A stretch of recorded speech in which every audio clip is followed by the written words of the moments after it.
నమస్కారం. కథను వినబోయే శ్రోతలకు చందమామ కథలు బై ఆర్కే స్వాగతం. ప్రస్తుతం చెప్పబోయే 2 కథలలో మొదటి కథ దెయ్యం పోరు. రంగాపురం అనే చిన్న పట్టణంలో కైలాసం అనే యువకుడు ఉండేవాడు. అతనికి ప్రభుత్వ కచేరీలో ఉద్యోగం. పక్క గ్రామంలోని కాత్యాయని అనే అమ్మాయితో కొత్తగా పెళ్ళయింది. అయితే 2-3 నెలల ప్రయత్నం తర్వాతనే అతడికి పట్టణానికి కాస్త పెడగా తక్కువ అదిలో ఒక పాతకాలపు ఇల్లు దొరికింది. ఇల్లు దొరకగానే కైలాసం తన భార్యను పట్టణానికి తీసుకువచ్చాడు. అతడు అద్దెకు తీసుకున్నది 3 గదుల ఇల్లు. భార్య పుట్టింటి నుంచి సారిగా చాలా సామాను తెచ్చింది. కైలాసం ఆమెతో ఇల్లు సర్దుకోమని, రాత్రి భోజనానికి ఒక స్నేహితుడి ఇంటికి వెడదామని చెప్పి కచేరీకి వెళ్ళిపోయాడు.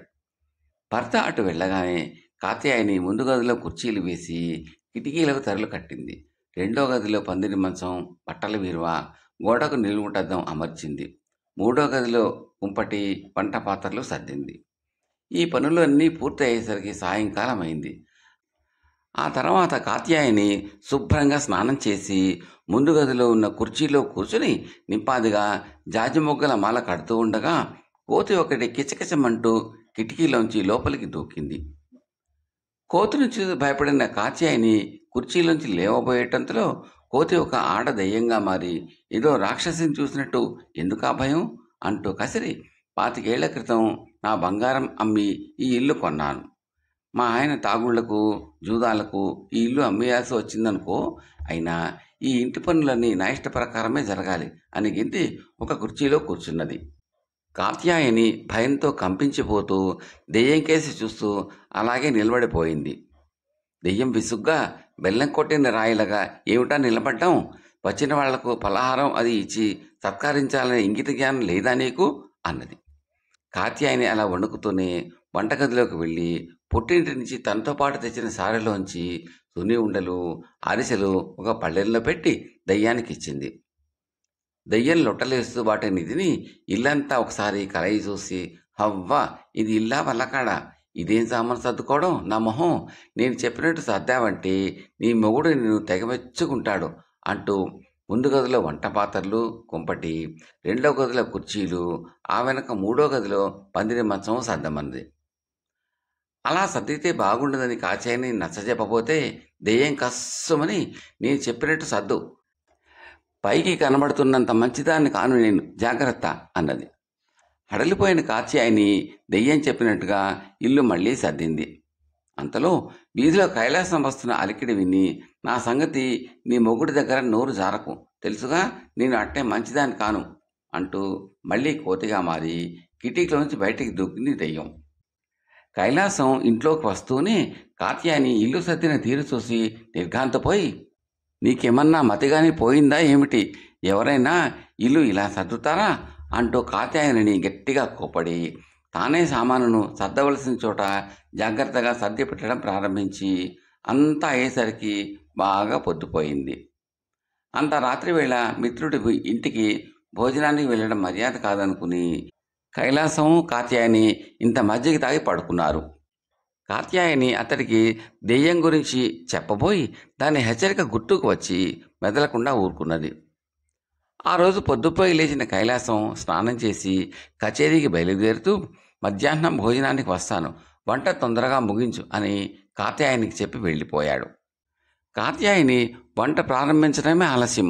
దెయ్యం కిటికీలోంచి కోతిలాగా దూకి దెయ్యంగా మారి కాత్యాయని పక్కనే పీట వేసుకుని దర్జాగా కూర్చుని కాత్యాయని చేత బలవంతంగా పప్పులో చక్కెర, పులుసులో దోసెడు కారం, గుప్పెడు ఉప్పు వేయించింది. వంకాయ కూర ముక్కలు వేపకుండానే ఇంత కారం కల్పించి మూత పెట్టించింది. తను మాత్రం కాత్యాయని చేత కమ్మని వంటలు వండించుకుని తిని మళ్ళీ కోతిలాగా మారి ఒక్క గింతున కిటికీలోంచి బయటకు దూకింది. ముందు రోజు రాత్రి అన్నం తినకపోవటాన మధ్యాహ్నం మంచి ఆకలి మీద వచ్చిన కైలాసం కాత్యాయని వడ్డించిన కూరలు నోట పెడుతూనే మండిపడి, ఇది వంట కాదు, ఎండు చెత్త, నా కర్మ కొద్దీ నేను కట్టుకున్నాను అంటూ అరిచి పళ్ళాన్ని విసిరి కొట్టి వెళ్ళిపోయాడు. కాత్యాయని గుడ్ల నీరు కక్కుకుని వంటగది శుభ్రం చేసుకుంది. ఇలా 2 వారాల పాటు ఆడదయ్యం ఆమెను ఏడిపించుకు తిన్నది. అది ఆమె చేత పిచ్చి పిచ్చి పనులు చేయించి భర్త చీవాట్లు పెట్టేలాగా చేసి ఆనందపడేది. ఈ దెయ్యం పోరు పడలేక విసిగిపోయిన కాత్యాయని ఒకరోజు రాత్రి కైలాసంతో 4 రోజులు నా పుట్టింట ఉండి వస్తాను అన్నది. మహారాజులాగా వెళ్ళు, నాకు కాస్త మనశ్శాంతిగా ఉంటుంది అన్నాడు కైలాసం. చిక్కిపోయి వచ్చిన కూతుర్ని చూసి కాత్యాయని తల్లి ఇలా అయిపోయేమిటి తల్లి అంటూ కళ్ళ నీళ్లు పెట్టుకున్నది. దెయ్యం విషయం తల్లిదండ్రులకు చెబితే వాళ్ళు హడిలిపోయి బెంగపడతారేమోననుకుని ఆమె ఆ విషయం వాళ్లకు చెప్పదలచలేదు. అయితే ఆ సాయంత్రం పొలం నుంచి వచ్చిన కాత్యాయని అన్న ఆంజనేయులు గుచ్చి గుచ్చి అడగ్గా జరిగిందేమిటో అతడికి చెప్పేసింది. అంతా విన్న ఆంజనేయులు తల పంకించి, చెల్లి నువ్వేమీ దిగులు పడకు, ఒకే ఒక వారంలో ఆ ఆడదయ్యం పీడ విరగడ చేస్తాను అన్నాడు. మర్నాటి సాయంత్రం ఆంజనేయులు పట్నం వెళ్ళి కచేరీలో కైలాసాన్ని కలుసుకున్నాడు. కైలాసం తన బావమరిదిని చూస్తూనే కోపంగా, ఏం బావా ఇలా వచ్చావు? నీ మతిలేని చెల్లెలు ఇల్లు వదిలాక నేను ఎలా ఉన్నానో చూసి నవ్విపోదామనుకున్నావా అని అడిగాడు. ఆంజనేయులు శాంతపడమన్నట్టు కైలాసం వీపు తట్టి బయటకు తీసుకుపోయి దెయ్యం గురించి వివరంగా చెప్పి, ఆ దయ్యాన్ని 7 14 ఊళ్ళు దాటి పారిపోయేలా చేస్తాను, నువ్వు మాత్రం నేను చెప్పినట్టు చెయ్యి అని బావమరిదికి చేయవలసింది ఏమిటో వివరించాడు. తర్వాత అతను ఇంటికి వెళ్ళి మర్నాడు సూర్యోదయంతోనే కాత్యాయనిని అత్తవారింటికి ప్రయాణం కట్టించి తను చేయవలసినది ఏమిటో ఆమెకు వివరంగా చెప్పాడు. కాత్యాయని ఇంటికి రాగానే దెయ్యం కోతి రూపంలో కిచకిచ కిచకిచ అంటూ అట్టహాసంగా కిటికీలోంచి ఇంట్లోకి దూకి వెంటనే దెయ్యంగా మారి, నువ్వు పుట్టింట్లోనే ఉండిపోయావేమో అని దిగులు పడ్డాను. సరే, మీ ఆయన మధ్యాహ్నం భోజనానికి వస్తాడు కదా, నన్ను ఆకలి కాల్చేస్తున్నది, వేగిరం ఆయన వంట నా వంట ముగించు అంటూ తొందర పెట్టింది. మధ్యాహ్నం భోజనానికి వచ్చిన కైలాసం పళ్ళెం ముందు కూర్చుని, ఆహా అద్భుతమైన వంట, అమోఘమైన రుచి అంటూ వచ్చే వంతని కష్టపడి ఆపుకుని కాత్యాయని వండిన వంట కూరల్ని తిన్నాడు. ఆ రాత్రి దెయ్యం చెప్పినట్టుగా కాత్యాయని అతని స్నానానికి చన్నీళ్లు తోడినప్పుడు, ఆహా చన్నీళ్ళ స్నానం సర్వరోగహరం, శరీరానికి చలవ అని వైద్యుడు దానయ్య పుట్టినే చెప్పాడా? ఎంత హాయిగా ఉంది, ఎంత హాయిగా ఉంది అంటూ స్నానం ముగించాడు. ఆ రాత్రి మంచం మీద దుప్పటికి బదులు కాత్యాయని గొంగళి పరిస్తే, మంచి పని చేశావు, ఈ మండుటెండలో గొంగళి మీద నిద్ర చాలా సుఖంగా ఉంటుంది అంటూ కైలాసం భార్యను తెగమెచ్చుకున్నాడు. ఇదంతా చూసి మండిపోయిన దెయ్యం మర్నాడు కాత్యాయనితో, నీ మొగుడు ఆడంగిరేకుల వాడిలా మారిపోయాడే, పెళ్ళాం ఏం చేసినా గంగిరెద్దులా తల ఊపేయడమే, చిచి అంటూ మెటికలు విరిచింది. ముందే అనుకున్న విధంగా ఆంజనేయులు ఆ రోజు ఉదయం కాత్యాయని వాళ్ళ ఇంటికి వచ్చాడు. అతన్ని చూస్తూనే కైలాసం వంటగదిలో ఉన్న కాత్యాయనికి వినపడేలాగా, ఇదిగో మీ అన్నయ్య ఆంజనేయులు వచ్చాడు అంటూ కేక పెట్టాడు. ఆ రోజు చీకటితోనే కాకి రూపంలో ఇంటి అటక మీద ఎక్కి కూర్చున్న దెయ్యం ఇదంతా గమనిస్తూనే ఉన్నది. భర్త కేక విన్న కాత్యాయని, ఇక్కడ పనిలో ఉన్నాను, ఆంజనేయులు అన్నయ్య ముందు చెప్పా పెట్టకుండా ఇంత హఠాత్తుగా వచ్చాడేం అన్నది గట్టిగా.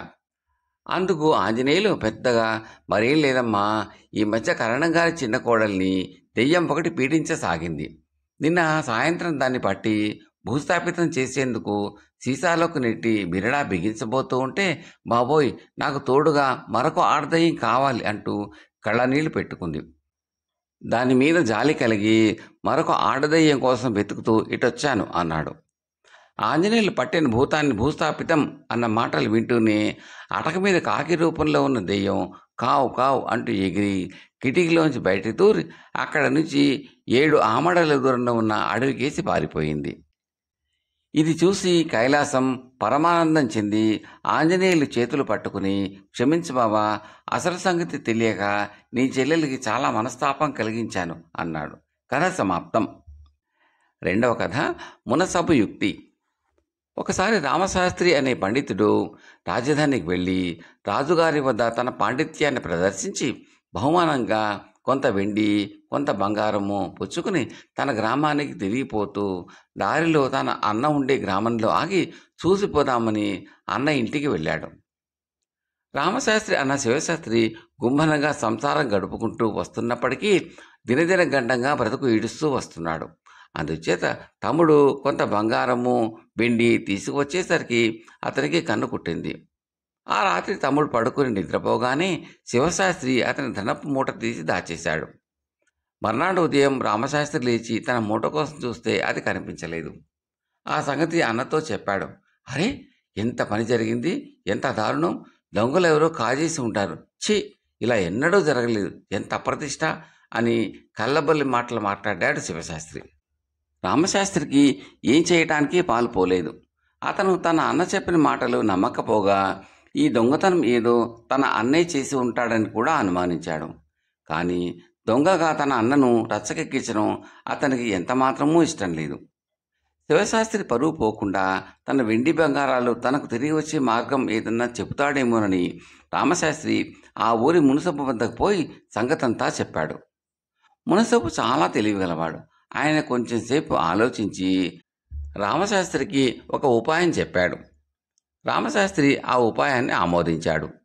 మరికొంతసేపటికి ఇద్దరు తరారి వాళ్ళు రామశాస్త్రిని బెడరెక్కలు విరిచికట్టి మునసబు వెంట శివశాస్త్రి ఇంటికి తెచ్చారు. శివశాస్త్రి ఇదంతా చూసి చాలా కంగారు పడ్డాడు. తన తమ్ముడు ఏం నేరం చేశాడో అతనికి అర్థం కాలేదు. కానీ రామశాస్త్రి ఏదో నేరం చేసిన వాడిలాగే అన్నముఖం చూడలేనట్టు తల చేసుకుని విచారంగా నిలబడ్డాడు. మునసబు శివశాస్త్రితో, చూడండి శాస్త్రి గారు, మీ తమ్ముడు ఇంత పని చేశాడంటే నాకే నమ్మశక్యం కాకుండా ఉన్నది. కానీ ఇంతకుముందే రాజధాని నుంచి ఒక వార్త వచ్చింది. అక్కడ మీ వాడు బంగారం దొంగిలించాడట. అతను ఈ గ్రామం కేసి వచ్చినట్టు రుజువైందట. అతను కిందటి రాత్రి మీ ఇంట్లో పడుకున్నాడు గనుక దాన్ని ఎక్కడైనా దాచాడేమో సోదా చేయటం నా విధి. మీ ఇల్లు సోదా చేయవలసి వచ్చినందుకు నేను ఎంతో బాధపడుతున్నాను. కానీ ఏం చేయను, ఉద్యోగ ధర్మం తప్పదు. నాకు మీరు సహాయం చెయ్యాలి అన్నాడు. ఆయన తన వెంట రామశాస్త్రిని తీసుకువెళ్తూ తలారి వాళ్ళను అక్కడే ఉంచి ఇల్లు సోదా చేయటానికి మనుషులను పంపుతాను అన్నాడు. ఆ మనుషులు వచ్చే లోపల శివశాస్త్రి తాను దాచిన వెండి బంగారాల మూటను తెచ్చి రామశాస్త్రి పడుకున్న చోటే పెట్టేశాడు. మునసబు పంపిన మనుషులకు ఆ మూట దొరికింది. వాళ్ళు దాన్ని మునసబు ఇంటికి తీసుకుపోయారు. తర్వాత కొంతసేపటికి రామశాస్త్రి అదే మూటతో సహా అన్న వద్దకు తిరిగి వచ్చి, మునసబు గారు పొరపాటు పడ్డారు. నేను నిర్దోషినని రుజువు అయింది. ఇది రాజుగారు నిజంగా నాకు ఇచ్చిన బహుమానమే. నేనిక వెళ్ళి వస్తాను అంటూ అన్న వద్ద సెలవు పుచ్చుకుని వెళ్ళిపోయాడు. కథ సమాప్తం. 3వ కథ మేధావి. కథలోకి వెళ్ళబోయే ముందు శ్రోతలకు మనవి, మీకు ఈ కథలు నచ్చితే లైక్ చేయండి, బంధుమిత్రులు షేర్ చేయండి, సబ్స్క్రైబ్ చేసి గంట సింబల్ కాల్ కూడా నొక్కండి. మీ సూచనలు సలహాలు కామెంట్లలో తప్పక పెట్టండి. చాలామంది చూస్తున్నారు కానీ లైక్ చేయడము కామెంట్ పెట్టడం చేయటం లేదని దయచేసి అవి చేయండి. అది మాకు ఎంతో ప్రోత్సాహకరంగా ఉంటుందండి. Thank you very much. ఇక కథలోకి వెళ్దామా? ఒక ఊర్లో చలపతి అనే యువకుడు ఉండేవాడు. వాడికి గ్రాహ్యశక్తి చాలా ఎక్కువ. ఏది చదివినా వెంటనే అర్థమైపోయేది. ఒక్కసారి విన్న మాటలు కలకాలం గుర్తుండిపోయేవి. పిన్నతనంలో ఉండేవాడిని మహామేధావి అని చాలామంది అనేవారు. ఎంతమంది మెచ్చుకున్నా అతడి తండ్రి మాత్రం ఈ ఊళ్ళో అసలు శిశుల మేధావి సునందుడు. ఆయన మెచ్చుకుంటేనే నువ్వు మేధావి కింద లెక్క అనేవాడు. చలపతి ఒకనాడు వెళ్ళి సునందుడిని కలుసుకున్నాడు. సునందుడు వాణ్ణి పలు విధాల ప్రశ్నించి, నీ పరిజ్ఞానం, జ్ఞాపకం కూడా మెచ్చుకోతగ్గవి. ఊరి పెద్దలందరినీ ఒకచోట సమావేశపరిచి వారి ముందు మనమిద్దరము పోటీ పడదాం, బహుశా నువ్వే గెలుస్తావేమో అన్నాడు. అప్పుడు చలపతికి కలిగిన ఆనందం అంతా ఇంతా కాదు. వాడు ఇంటికి వెళ్ళి తండ్రికి జరిగింది చెబితే ఆయన, ఇందులో ఏదో తిరకాసు ఉంది, నువ్వు బాగా ఆలోచించుకో అని హెచ్చరించాడు. చలపతి తండ్రి మాట లెక్క చేయలేదు. ఈ పోటీ చూడాలని ఊళ్ళో వాళ్ళందరూ సరదా పడ్డారు. పోటీ రోజున జనం తండోపతండాలుగా వచ్చారు. సునందుడు ముందుగా చలపతిని ఏమైనా ప్రశ్నలు వేయమన్నాడు. చలపతి వెంటనే సూర్యుడి తేజస్సు ఎక్కడిది అని అడిగాడు. అందరూ సునందుడు ఏం చెప్తాడోనని కుతూహలంగా చూశారు. సునందుడు ఆ ప్రశ్నకు చికాకుపడి, సూర్యుడి తేజస్సు ఎక్కడదని ఇక్కడ వాళ్ళలో ఎవరిని అడిగినా అందరూ తలో రకంగా జవాబు చెబుతారు. ఎందుకంటే సూర్యుడికి తేజస్సు ఎక్కడి నుంచి వస్తుందో తెలుసుకునేందుకు ఊహ కావాలి. అయితే ఊహ అందరికీ ఒకేలాగా ఉండదు. అందులోని నిజాలు తేల్చడానికి మనం సూర్యుడి వద్దకు వెళ్ళలేము. ఒకవేళ వెళ్ళినా బతకను లేము. శాస్త్ర ప్రకారం సూర్యుడి తేజస్సుకు కారణాలు చెప్పినా అది నీకు నాకు తప్ప మరెవరికీ అర్థం కావు. ఇక్కడ చేరిన వారందరికీ అర్థమయ్యే ప్రశ్నలు వేయాలని నీకు తెలియదా అన్నాడు. చలపతికి ఏమనాలో తోచక ఒక్క క్షణం ఆలోచించి, పోనీ మీరే ఒక ప్రశ్న వేయండి అన్నాడు. సునందుడు వెంటనే చంద్రుడికి కాంతి ఎలా వచ్చింది అని అడిగాడు. చలపతి ఏమాత్రం తటపటాయించకుండా, ఇక్కడ వాళ్లకు అర్థమయ్యేలాంటి ప్రశ్నలు వేయాలని మీరే చెప్పారు కదా, మరి మీరు గుర్తుంచుకోవాలి కదా ఆ విషయాన్ని అన్నాడు. సునందుడు నవ్వి, ఏం నీకు మన ఊరి వాళ్ళు తెలివి తక్కువ వాళ్ళలాగా తోస్తున్నారా? చంద్రుడికి స్వయం ప్రకాశం లేదని సూర్యకాంతి చంద్రుడి పైన పడి అది ప్రతిఫలించి వెన్నెలగా భూమిని చేరుతుందని నీకు తెలియకపోవచ్చు, కానీ మన ఊళ్ళో అందరికీ తెలుసు. ఏం రామయ్య నీకు తెలీదు? ఏం వీర్రాజు నీకు తెలీదు? అంటూ గ్రామస్తులు ఒక్కొక్కరినే అడగసాగాడు. అందరూ తెలుసును అన్నట్టు తలలు ఊపారు. చలపతి ఉక్రోషంగా, మరి ఇందాక అలా అన్నారు అని ప్రశ్నించాడు. అంటే ఊరుకోవడమేనా? ఈ ఊరికి మనమిద్దరమైనా తెలివైన వాళ్ళం అని సునందుడు ఊరి వైపు వాళ్ళు తిరిగి, ఈ చలపతికి కాస్త తెలివి ఉంటే ఉందేమో, కానీ వినయగుణం లేదు, తనంతటి వాడు లేడు అనే అహంకారం, ఊళ్ళో వాళ్ళంతా తెలివి లేని వాళ్ళు అనే నమ్మకం, ఇంత చిన్న వయసులోనే ఇంతటి మిడిసిపాటు ఎవరికో కానీ ఉండదు. నాతో పోటీ పడాలని వీడి కింద తపన ఎందుకు? నా దారిని నన్ను పోనిచ్చి తన దారిని తాను పోవచ్చు కదా అన్నాడు. గ్రామస్తులు అందరూ కలిసి చలపతిని నానా మాటలు అని ఎద్దేవా చేశారు. వాడికి చచ్చేటంత అవమానమైంది. వాడి ఇంటికి వెళ్ళాక తండ్రి చచ్చెట్టు చిబాట్లు పెట్టాడు. సునందుడి ముందు నువ్వు చాలవు, నా మాట వినక భంగపడ్డావు అన్నాడు. అందుకు చలపతి, సునందుడు ఇలాంటి వాడని నేను అనుకోలేదు. ఆయనకు తగిన విధంగా బుద్ధి చెప్పడమే ఇక మీద నా జీవిత ఆశయం అన్నాడు. ఆ రోజు నుంచి వాడు సునందుడి ప్రతి మాటను శ్రద్ధగా వింటూ, ప్రతి చేష్టను శ్రద్ధగా గమనిస్తూ, ఆయన రాసిన గ్రంథాలన్నీ తదేక దీక్షతో చదవసాగాడు. దీనివల్ల చలపతికి ఆయన మాటల్లో, ప్రవర్తనలో, ఆలోచనల్లో ఎన్నో లోపాలు స్పష్టంగా కనిపించసాగాయి. వాటికి వాడు ఆ ఊర్లో విపరీతమైన ప్రచారం కల్పించసాగాడు. ఊళ్ళో వాళ్ళు కొందరు ఒకనాడు సునందుని వద్దకు వెళ్ళి చలపతి అంటున్న మాటలు అతనితో చెప్పి బాధపడ్డారు. సునందుడు వాళ్ళని సముదాయించి, చలపతి తెలివైనవాడు, నా లోపాలు వాడు చూపిస్తే నాకు మంచిదేగా, వాటిని సవరించుకుని బాగుపడతాను. ఉత్త పుణ్యాన లేని లోపాలను వాడు లోపాలంటాడా? అందువల్ల వాడి కుత్సిత బుద్ధి బయటపడుతుంది తప్ప నాకేం నష్టం అన్నాడు. వాళ్ళు వెళ్ళిపోయాక సునందుడి భార్య ఆయనతో, ఇప్పుడు మీరు చూపించిన శాంతం మొదట్లోనే చూపించి ఉంటే చలపతి మీకు శత్రువై ఉండేవాడు కాదు. వాడు మీ గురించి చేస్తున్న దుష్ప్రచారం నాకెంతో దుఃఖాన్ని కలిగిస్తున్నది అని చెప్పింది. సునందుడు చిన్నగా నవ్వి, పెరిదాన, నేను కావాలనే చలపతిని రెచ్చగొట్టాను. ఎందుకంటే వాడు నిజంగానే మహామేధావి. నేనుండగా ఈ ఊళ్ళో నాకంటే గొప్ప మేధావి మరొకడు ఉండకూడదు అని నా కోరిక. అందుకే వాడిని బాగా రెచ్చగొట్టాను. ఆవేశం అనేది మేధావుల్ని కూడా మూర్ఖుల్ని చేస్తుంది అనటానికి చలపతే మంచి ఉదాహరణ. చలపతి బుద్ధి ఇప్పుడు పెడదారి పట్టింది. నన్ను దుయ్యపట్టడానికే వాడు తన తెలివినంతా ఉపయోగిస్తున్నాడు. అందువల్ల మేధావిగా ఈ ఊర్లో నాకు పోటీ లేదు, అర్థమైందా అన్నాడు. కథ సమాప్తం.